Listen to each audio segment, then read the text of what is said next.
One of the main advantages of working with research groups is that we like our groups to be built in an international way. A lot of times I learned a lot from my students coming from other cultures, other backgrounds, and this diversity really helped me in my research.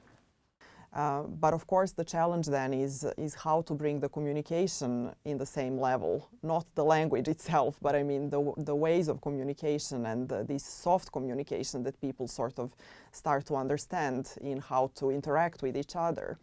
And part of that comes from the cultural background.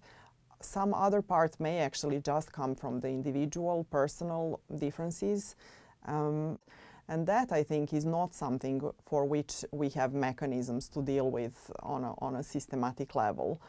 So this basically is in the hands of the supervisor and also of the group to recognize these differences and help the student. But I know that KI also has ways to support students when it comes to this. There are introductory days at Karolinska that are organized where these things are actually explained to the students, and then they still go back to the lab and they forget.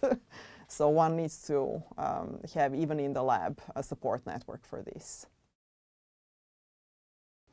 Anything you might consider to be normal from your own previous experience of living in one country?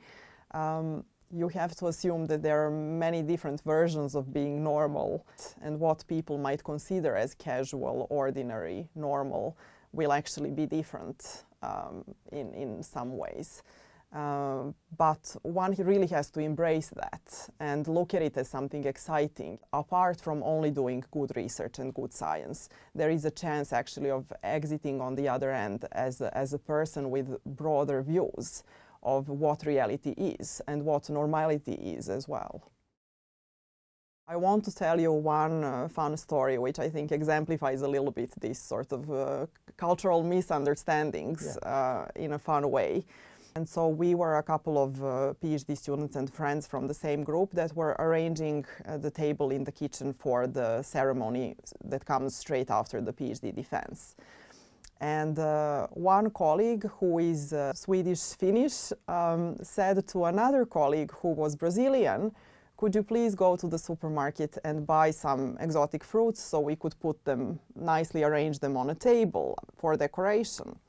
And the other Brazilian colleague said yes, of course, and then she went to the supermarket and came back with a bag full of apples and pears.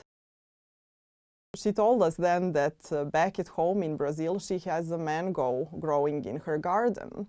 So for her, exotic fruit, of course, is apples and pears. And there were, of course, no consequences here.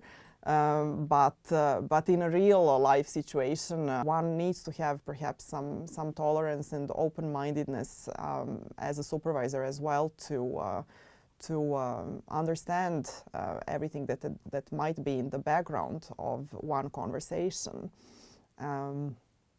And perhaps as supervisors we even have the responsibility to educate ourselves about the different cultures that are coming to our group as PhD students or postdocs.